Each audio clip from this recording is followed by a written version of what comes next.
Hey, good day there. Ben here with Studio on the Lake. It's day after Thanksgiving, and it's that time again. Start looking at Christmas stuff. So here's a pretty simple Santa done with power carving, and I went ahead and painted this character for you. So how do we get to this point? Well, first we start off with the wood, and this is a piece of cottonwood bark. It came from Canada, up there, Jordy Johnson over at Carving Fusion. You should check his stuff out if you haven't yet. Sent that to me, and you can see that I've played around with this on the bottom and various different things. So design process, nothing too creative here. I wanted to make a standard Santa with a hat, and I wanted to make him kind of a jolly, happy-looking character, and I wanted to make him squinting and well, like you would grin, your cheeks would come up and your eyes would be closed. And I'm just doing a rough layout here, really don't have a pattern for him. One thing I didn't want to happen is I didn't want this guy to be wood spirit looking, old man looking. So here's after I took it over to the bandsaw, as per my norm, don't copy what I'm doing here.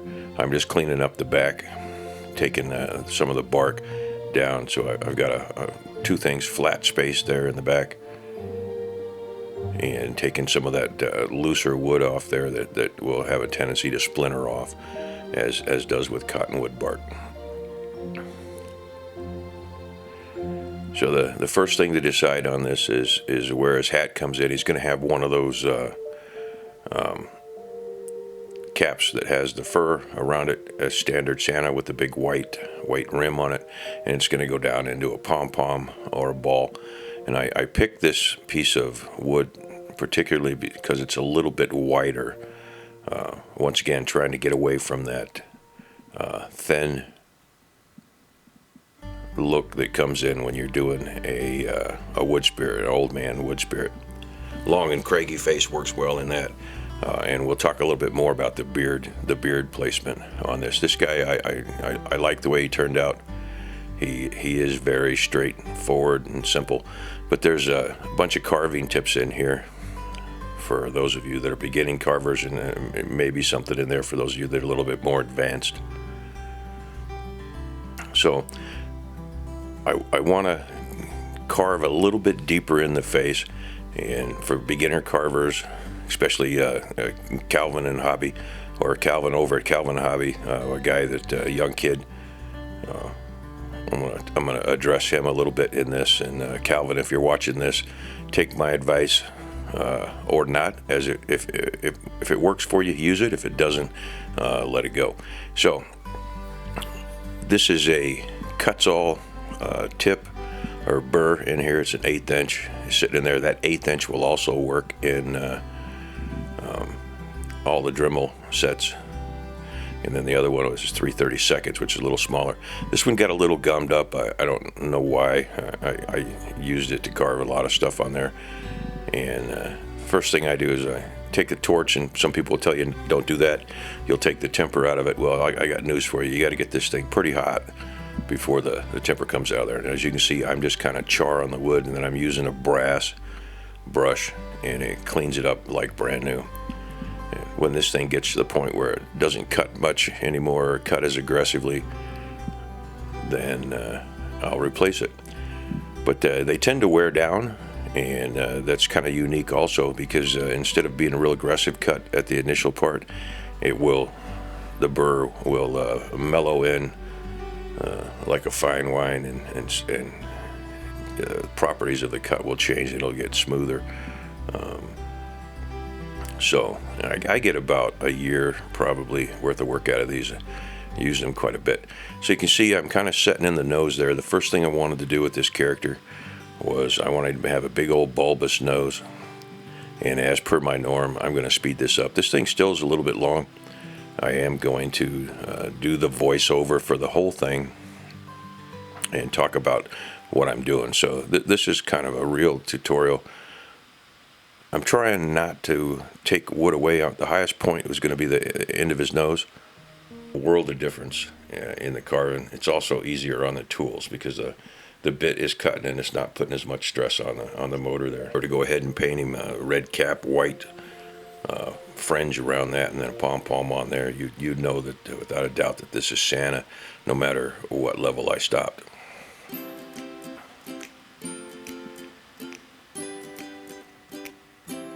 So now that's the fringe around the top of the cap there, and just setting that in.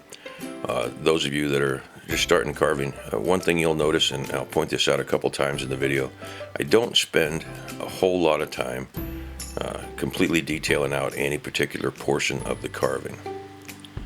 I'll work one section and then I'll see something glaring in another section. I'm looking at the whole piece and slowly taking down different parts. Don't work one piece to death at the expense of playing around with the others, because you'll find out that you go overboard. If you do it in stages and complete and turn this thing and work on one section at a time very briefly and then stop and work on another section, you'll see things that need corrected a lot better. Another technique for this is if you get into a bind, you're beginning carver and you're not liking what you're seeing, stop. Don't continue on. Put that thing aside and work on another project for a little while. And then a couple days later or a week later, whatever your time frame is for carving, come back and take a look at it. And you'd be amazed at what a couple days will do. Sometimes I'll finish a carving up and really don't like it at all. It isn't working for me. I'll throw it off on the side, and sometimes as many as a couple years later, I'll pull that carving out and like it again. I'll see something in it that I didn't see initially when I gave up on it. So don't throw your carvings away. By all means, don't throw them in the fire and get rid of them. That's just self-destructive. As far as people liking various different carvings, is something that I really particularly like. No one else likes. They don't see in it what I see in it, and that's the value of art, I guess. Short of all the experts down the road telling you what this thing's all about. They have no idea. They didn't carve it. They're just making shit up. So there you go. You can see how deep I set those initial lines, and these are all going to get smoothed out. I have no idea what's going to happen down at the bottom of this guy, because I didn't use a pattern on him. I'm just using this from what I think a Santa ought to look like in my brain.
I see that I kind of knew that this was going to happen. What happens is the inside of those lenses, not on the front of them, condenses with moisture, and it starts dimming the thing down. And at some point I find that I'm not getting a clear. I would prefer it to be clear all the time, of course, but I'll switch those lenses out. And I switch these lenses a couple times because each of them starts to fog over. There you go. See, that's the difference between a new lens and the lens that was in there.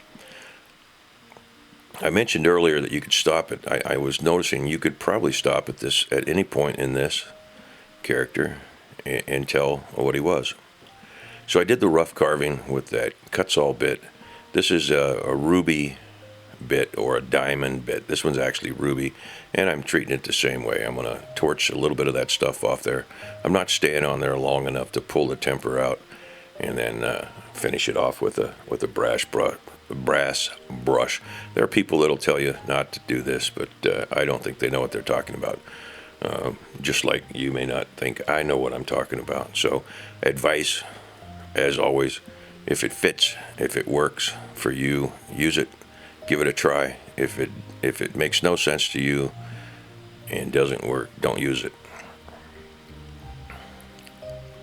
There's nothing worse than an expert telling you exactly how things ought to be, because there's 100 different ways to do something. There's a lot of different ways to do this carving, and the best teacher is experience and time. So this ruby bit comes back in a little bit and does a finish group. You can do all of this with knives, a knife all by itself. You can do it with a chisel. Now, speaking of knives, Calvin, I'm going to go back to you. Lose the pocket knife. There's nothing more dangerous in the world than a pocket knife. A pocket knife will flip back on your fingers when you're carving, and you'll have a really nasty cut across the top of several fingers. I do notice in Calvin's case he's using gloves. I've never got to the point of using gloves because I don't like the feel of them, and I really haven't cut myself carving in many years of carving, and a lot of that has to do with technique and thinking about what you're doing before you do it. But certainly, if you're a young carver or an old carver, or a lady picking up carving, it wouldn't hurt to have a safety glove in your hand. And then the other thing is, you'll see that I don't wear goggles or safety goggles, and I really should. But some of those bits can come apart. We're spinning these things at 30, 40,000. In Just Carve Rob over there, his air thing, heck, that goes into ludicrous range, 100,000 plus. Some of these bits weren't made to do that, and depending on what you're carving, they'll come unglued.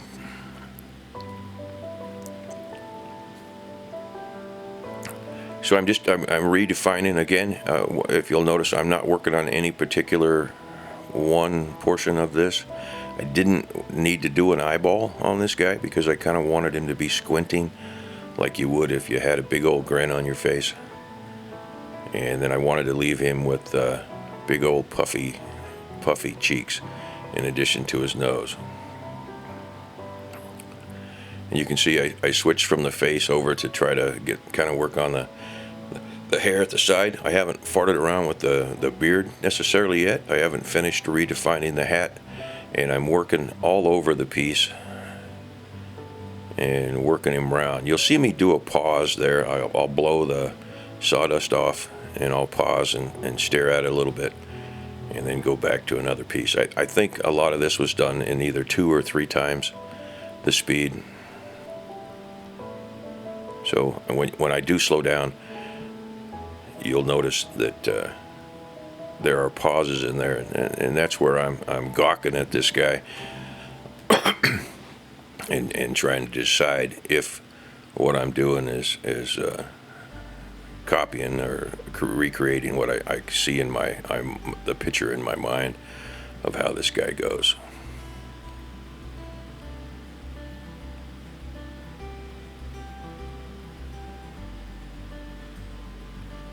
These ruby bits will give you a really fine sanding finish. This one happens to be a taper, which I like. I run these things in a ball also or a spear, and that leaves a unique shape on there. I'm not, you see me skipping around with it. I want to leave a lot of the texture in there. I don't want this to be smooth, otherwise I'd take a piece of sandpaper and sand it down. So sitting there, you can see that this character, I could probably stop right in here, and you would have an eye, you would know what he was. So a lot of carving is representative. I've said it 100 times before. Carving is working with planes and shadows. I'm carving it a little bit deeper under that beard there. That's creating a shadow. It's also creating a plane. One of the unique things about hand tools and that sort of stuff is it leaves really nice facets or faucets, levels and whatnot from the knife cuts, and that's a unique thing in and of itself. A chisel, of course, will leave a little bit of a U-shape, and as you layer those over each other, that's an effect that works really well in carving also. So it doesn't have to be smooth like sculpture. If you look at a lot of the old Greek statues that were made with marble, they didn't actually carve a pupil in there. They just carved a big old hole right in the middle of the eye, representative of the pupil, and then you back off 4 or 5 feet, and you'll see that hole creates a shadow, and in your brain that says pupil. And then you get up close and you think, well, that's kind of weird. You just got a big old hole drilled right in the middle of the eyeball.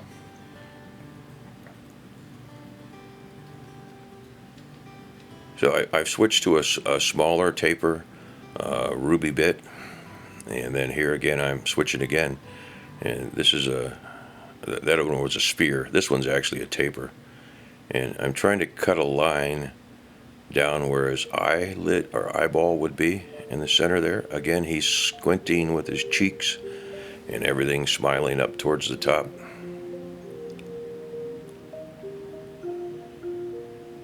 And I will cut kind of an eyelid under there once I get that where it's going.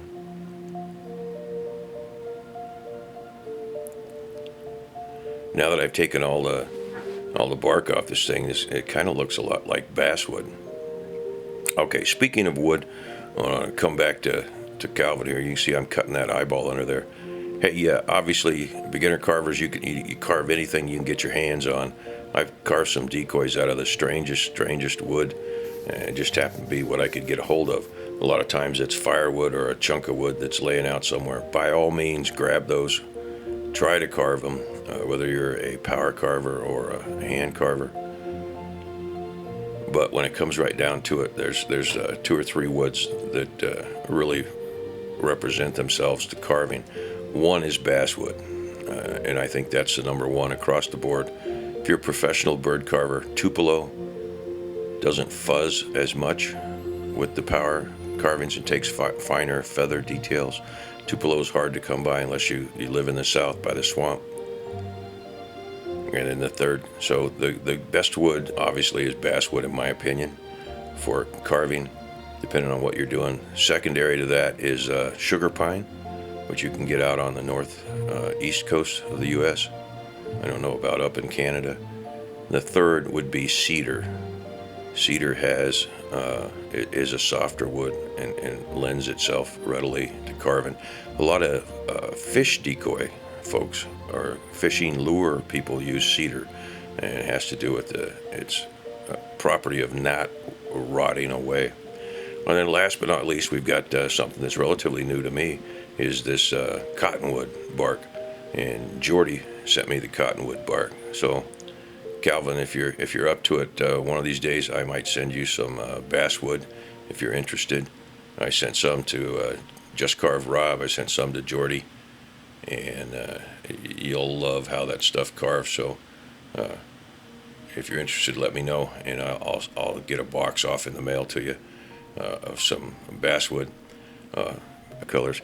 Okay, so I switched to a ball. Anytime you see me with that black handpiece, it has a 3/32 collet in it, and those are the bits. Anytime you see the blue handpiece, I run an 1/8" collet in that. If you only have one, run an 1/8" collet and buy a sleeve that sits inside of that collet. So when you put the 3/32 bit in there, slide the sleeve over it, stick it in there, and you really don't have to mess around with changing collets on that. But if like in my case, I have the two, the older version and the newer one, and they sit beside my chair. If you go back and look at my studio setup, you'll see that, and I can just switch hand pieces at random and don't have to mess around with the collet. So if you got $400 or $500, buy a second carver, and so you don't have to mess around with changing bits.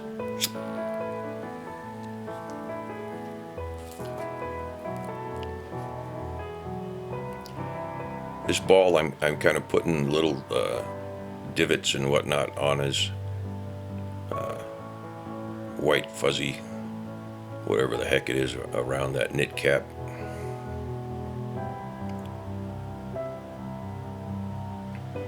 I'm using it to smooth over and get a good flow down into that big old bulbous nose.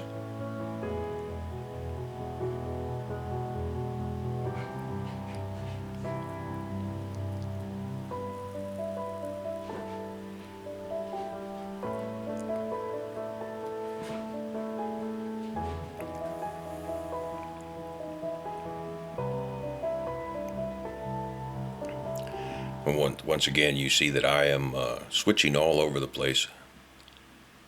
I'll see an area that looks like it needs some attention, and then I'll work on that for a little bit, and then I'll give up and go somewhere else. That gives you an overall round carving and a complete carving, rather than finishing one complete piece. There was a nice pause in there while I stare at it and see if it's doing what I see in my... I'm not burning a whole lot here. I'm just trying to get a couple of lines to stand out, and you can get a nice effect with the burner and leave it all by itself. In this case, it looks like I'm ruining this guy because these things are getting highlighted, but I had every intention of painting, and this stuff is all going to disappear in the painting. Speaking of painting, there's a if you really want it to the paint to set in and do different layers, you'll need to seal it with a sealer, and a good sealer for these is gesso, as most painters know. You can put a couple coats of gesso on this and steel wool or sand them. I like to use triple-aught steel wool in a lot of cases as the final sanding, and then you can paint over that. Lately, I haven't been doing any competition pieces or really fine detail pieces, and I forego the step of sealing at the expense a lot of times of having to put on 2 or 3 coats of paint as it sinks into the wood, depending on what kind of wood it is. So this guy's getting down there towards the end, and as always, sign your pieces. You don't want to cheat a relative in the future out of someone finding your wonderful piece of folk art or artwork, which is worth absolutely nothing when you're alive. You can't sell it, and then some art collector or whatever starts to like what you did long after you're dead. It seems only fair that you should sign it so they know for sure that it's one of your pieces, and your relative can take a picture of it, save the picture, and then sell the actual carving and pay all their bills. I sign typically BAM, BAM, my initials, and then I'll put the year in there. There was a time when I was doing a lot of carving where I'd actually put the month in there. The drawback to this, of course, is if you decide to pull something out 15 years later and sell it, someone's like, oh, that's not one of their new carvings. Of course, the inverse of that is if you get ridiculously famous, and as Jordy would say, people start sending a gazillion dollars for your carvings. You can whip out some of those old carvings that didn't look so nice and get your gazillion dollars. People can call that your whatever period. You know, in painting they say it's a blue period or a yellow period or whatever. So I'll burn typically into that, into the piece, and then I will sign it. In this case, I just signed it with a pencil. So that's the character. It's pretty straightforward. You could have stopped at any point along there and known what that guy was. And once he's all painted like that, you got yourself a Santa Claus. I haven't decided whether I'm going to make this guy hang on the wall. You kind of saw the size of him. I don't know. Heck, he's 3-4 inches tall and whatnot. And you could hang him from the tree if you stuck something in the top of his head there, or whatever, and you can hang him on the wall. So there you go, Santa Claus. It's that time of year. As always, like, comment, subscribe. Check out some of these other folks. I will put this guy in the Etsy shop. Thanks a lot. This has been Ben with Studio on the Lake.